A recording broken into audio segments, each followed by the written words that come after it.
Welcome back. I'm Hugh Hewitt, joined now by former Secretary of State, former Director of the Central Intelligence Agency, former Member of Congress, Mike Pompeo. Mr. Pompeo, welcome back. Mr. Secretary, great to have you.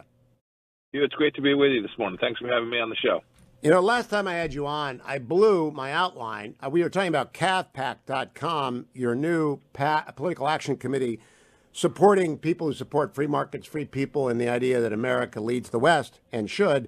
But I didn't ask you what a pipe hitter is. And I got that question immediately after people went to the website. What is a pipe hitter, Mike Pompeo? It's someone who gets stuff done. The term came from my chief of staff when I was a director of the CIA, and it was shorthand for if I'd ask him about someone, he'd say, yes, sir, she's a pipe hitter, or nope, she's not. It was some people who cared, who were patriotic, who were working on a road bump, a speed bump become a mountain. They get stuff done. They make it happen. They're dedicated and focused. That's a pipe hitter. There's lots of them out there in America, and we need them engaged, actually changing the nature of what we're doing here in America today. How has the launch of CAVPAC gone? It's been great. It's been both productive and lots of fun. We've heard from people all across America. We've raised a little bit of money from them as well, who are very concerned about what's happening, whether it's crime in their cities or critical race theory in their schools. They're very concerned about the direction that their communities are taking, and they are prepared to get up, get out, and get engaged. And CAVPAC's been an important part of that. I've traveled most all the country. I'm out again next week in Missouri, New York, Iowa. I can't remember, a couple other places, continuing to advance the causes you described that CAVPAC stands for. Well, people can go to CAVPAC, CAVPAC.com. I called you up last night because I wanted to talk to you about Russian hackers. We've got a story subsequent about China, and I want to talk about CRT. But let's begin with the reason I called you. Russian hackers accused of breaching a contractor at the RNC last week. The New York Times says it launched the single largest global ransomware attack on record. This all follows President Biden's sit-down with President Putin. First of all, do you assume sovereign responsibility for the malware and cyber hacks originating from somewhere in Russia last week and in the months prior? I do, Hugh. It is important and reasonable to hold the Russian government accountable for the actions that take place inside of their country. I suppose it's possible these are rogue operators. My experience, both as CIA Director and Secretary of State, indicate that there are deep connections to Russian intelligence services and Russian government that often are connected to these ransomware attacks we're seeing, and the Russian government has the capacity and the responsibility to push back against them.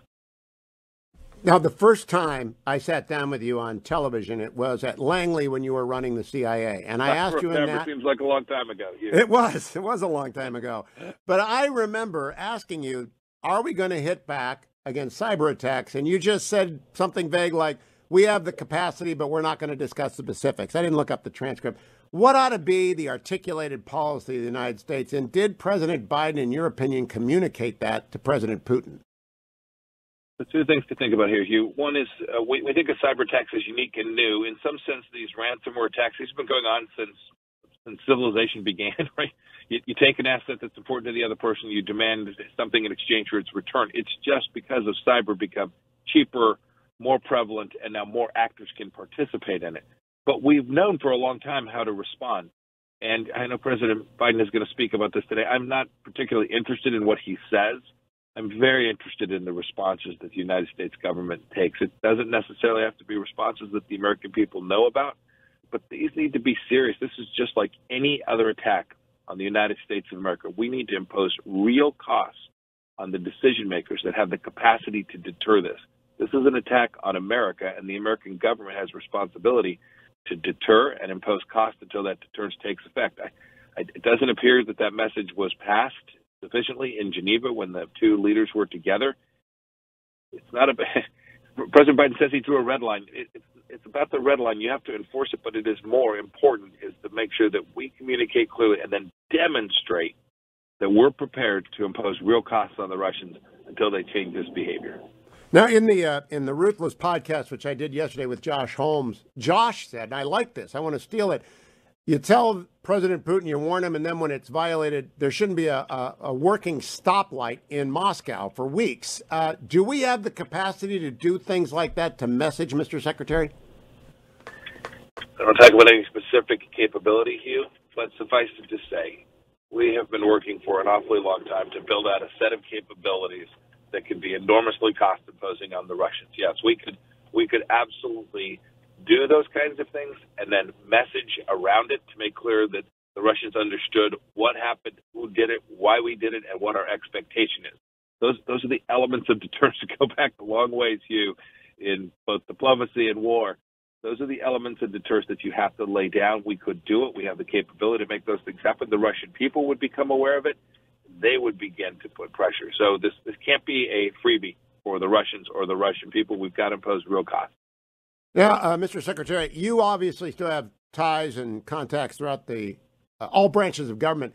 Will you know, but not the public, if we execute, or will everybody know that we've executed in the same way that everybody knows this is Putin and Russia hitting us? It depends on the course of action they take, but it's likely if we take an action that has sufficient cost imposition on the Russians, it'd be likely that whether it was acknowledged or not, that is, whether we claimed responsibility for it or not, that the world would know that there was a response, and it's almost certain that the likely actor will be pinned on being us. But it is important that we get that messaging right. You have to make clear to them that you can't do these kinds of attacks and ask for $10, $50 million and allow American businesses and American workers to suffer at the hands of these Russian rogue actors. Now, I want to ask you one last thing about this. The red line in President Obama's era was not enforced. It led to the greatest fiasco the world has seen in the last 20 years, the Syrian genocide, just because he walked away from a red line. President Biden gave a list to President Putin. Good move or bad move, and now what does he have to do? We were very careful in establishing boundaries and speaking to our adversaries about the things we were prepared to do. We were also very careful not to make any claim of something we were prepared to do if we weren't prepared to do it. It worked in the Middle East, it worked in Asia with the North Koreans, it worked in lots of places around the world. When you communicate to an adversary that if they cross a certain line or if they engage in a certain activity that you will respond and don't, Katie barred the door here. We've seen this time and time again throughout history. We've seen it work when sharp lines were drawn, and when those sharp lines are crossed and they are not enforced, you can see the kinds of things that happen that reduce American security. You mentioned Syria. The list is long. So to put a bow on it, from the Barbary pirates in Jefferson to the day, if somebody attacks you, you have to hit back, correct? It's really simple, Hugh. That's correct. All right, let me go to the story from Reuters last night and this morning. China's gene giant, BGI Group, is amassing and analyzing with artificial intelligence 8 million blood tests that women seeking to know if they were pregnant took, prenatal tests. They're holding on to the data. It shocks me. It shocked Dwayne. It shocks everyone. Are you surprised? Sadly, Hugh, I'm not surprised. The Chinese Communist Party is no longer capable of surprising me. You were with me the day I gave the remarks in the spring of 2020 at the Nixon Library, where we talked about exactly this kind of activity from the Chinese Communist Party. Everything that their government does is connected to the military, and everything that comes under the face of their private sector is connected to that government and that military. No surprise that they've got prenatal testing that's taking place, and they're collecting DNA from women across the world for their database. And you think about the collection of this genomic data. This harkens back to the 1930s. This is the kind of thing where they're trying to figure out how to create how traits follow genetics. We know this history of communist parties and totalitarian regimes. They are big. They are capable. It's not just this prenatal testing. I talked about it with respect to the data collection that TikTok was engaged in and tied to their military apparatus.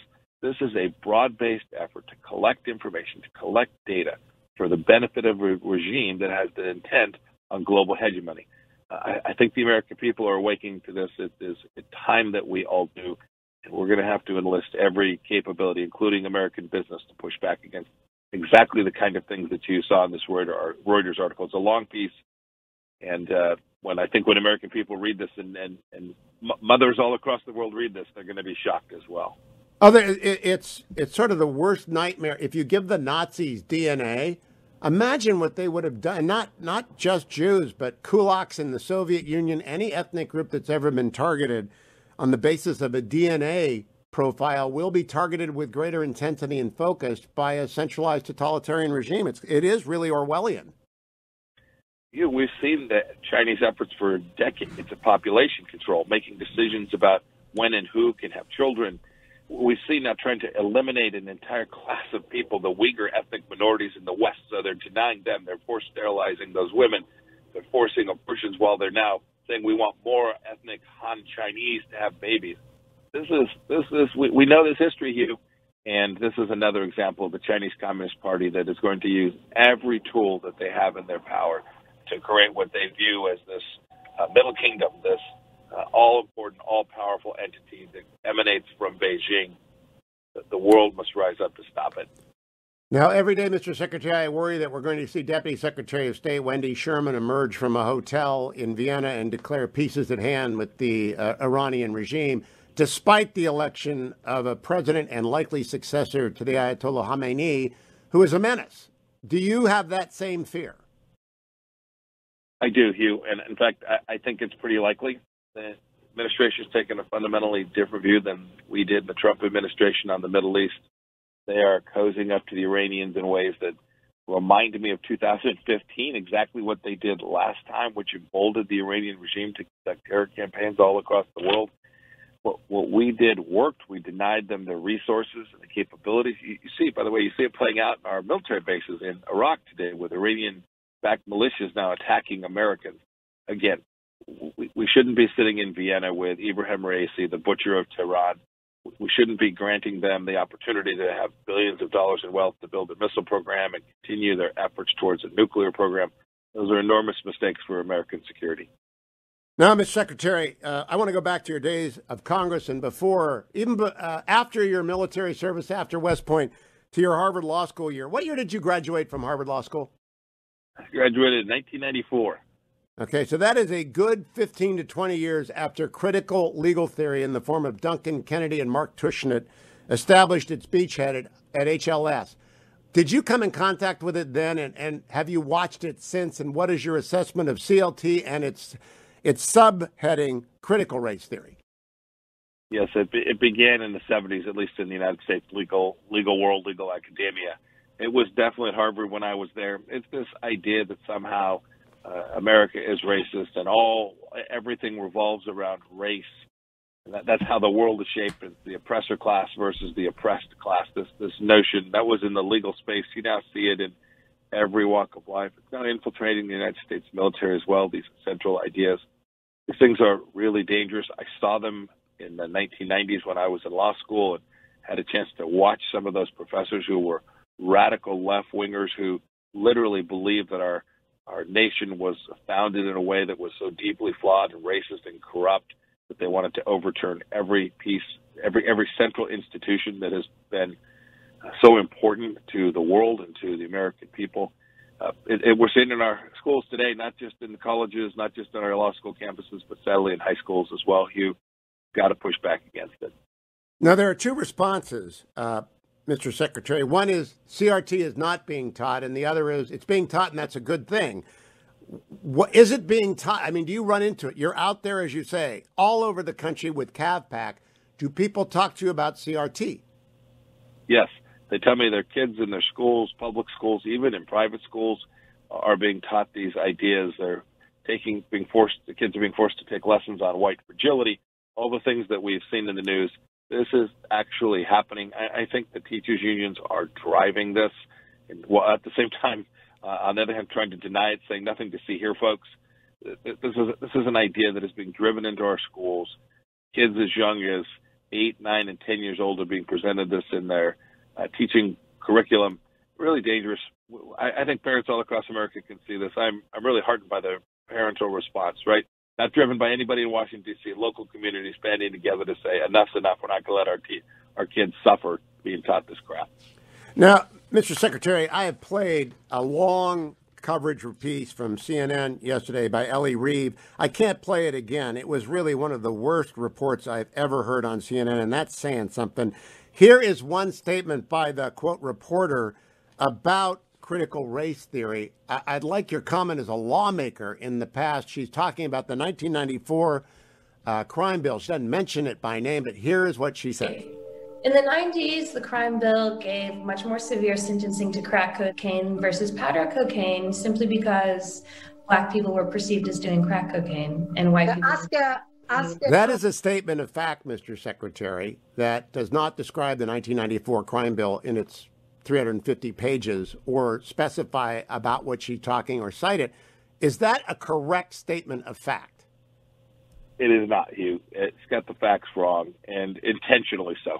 Knowingly so. That makes it all the worse. She is, in fact, lying. She knows what the 1994 crime bill was aimed at. It was aimed at the very things that we're going to have to tackle again now. As you can see, dozens of murders, dozens of shootings in big cities all across America every single week. We've got to get back to making sure that we support law enforcement and law enforcers. Now, CRT does identify disparate impact. There was a disparate impact as the result of the crime bill, and it's being remedied. It needs to be remedied because cocaine is cocaine. However, to attribute intentionality is the key constitutional test. You know that. I know that. Is it incumbent on reporters to understand that and fairly represent what CRT and behind it CT is? Yes, this is what the missing. I think some of the reporters, and perhaps she didn't understand it either, although I suspect that this reporter did. Disparate impact is something that the courts stare at, but it's about what the effort is, what the intent is. This is the difference between equality and equity, and it's what the Biden administration is pushing. They want equitable outcomes to be demanded, when in fact we know the world doesn't work that way. What we should be shooting for is what our founders understood. A simple idea, which is that every human being is created in the image of God and should be treated equally, and our laws must do that. If our laws don't, whether that's the 1994 crime bill or any other law, we got to fix it.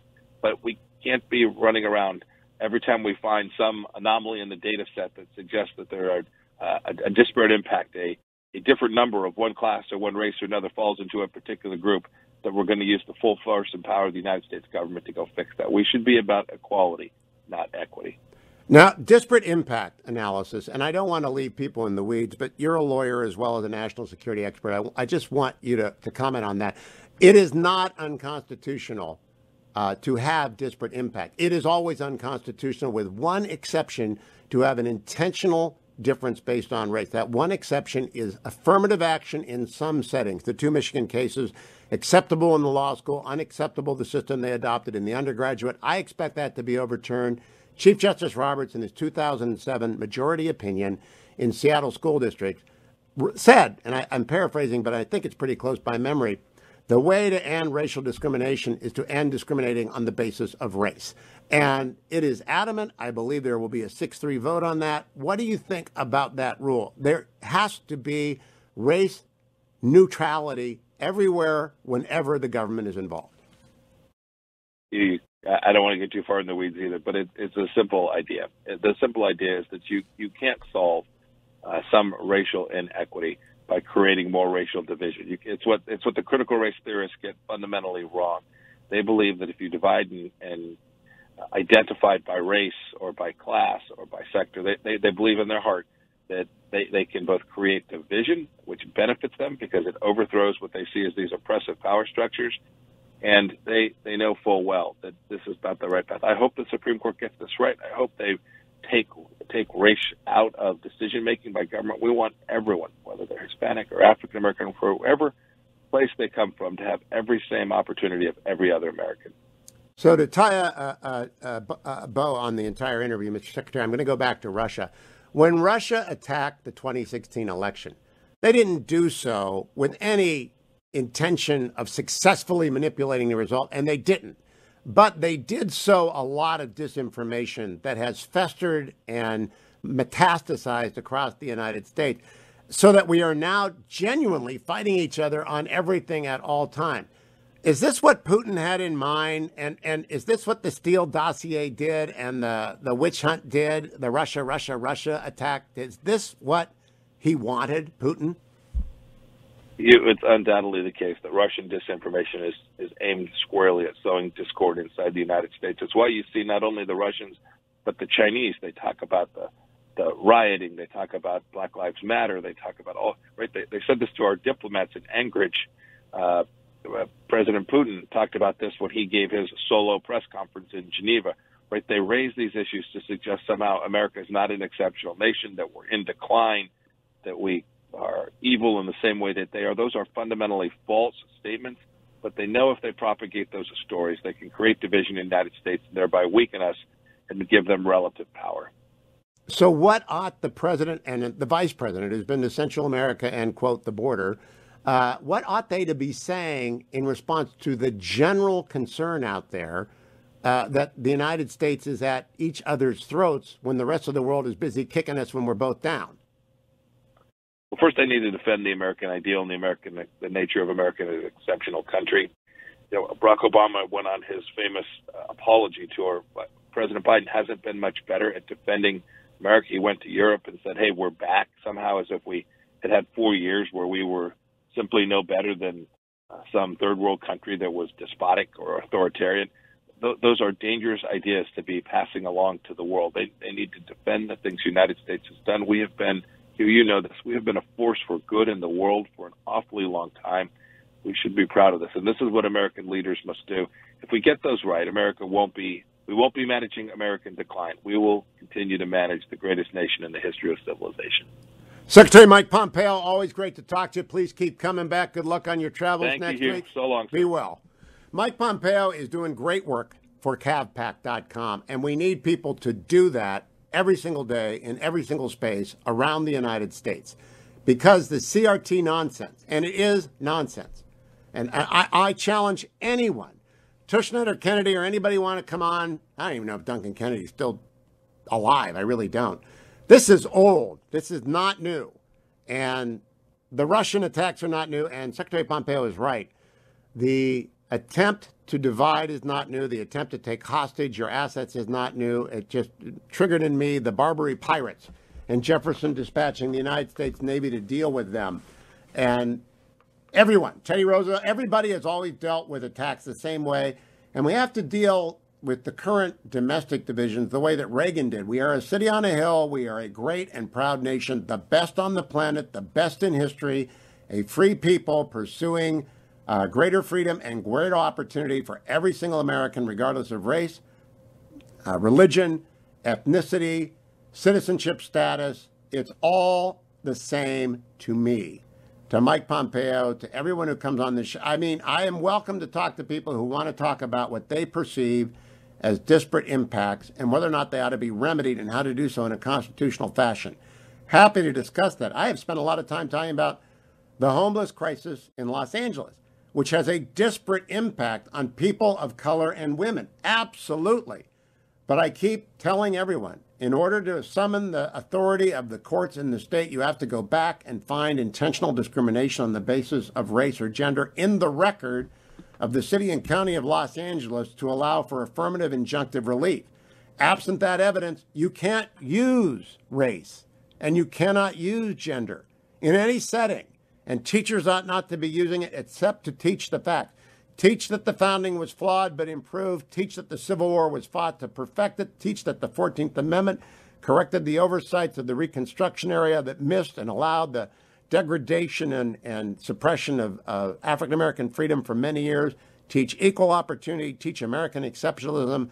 Teach America's obligation to everyone at home and to people, freedom-loving people around the world.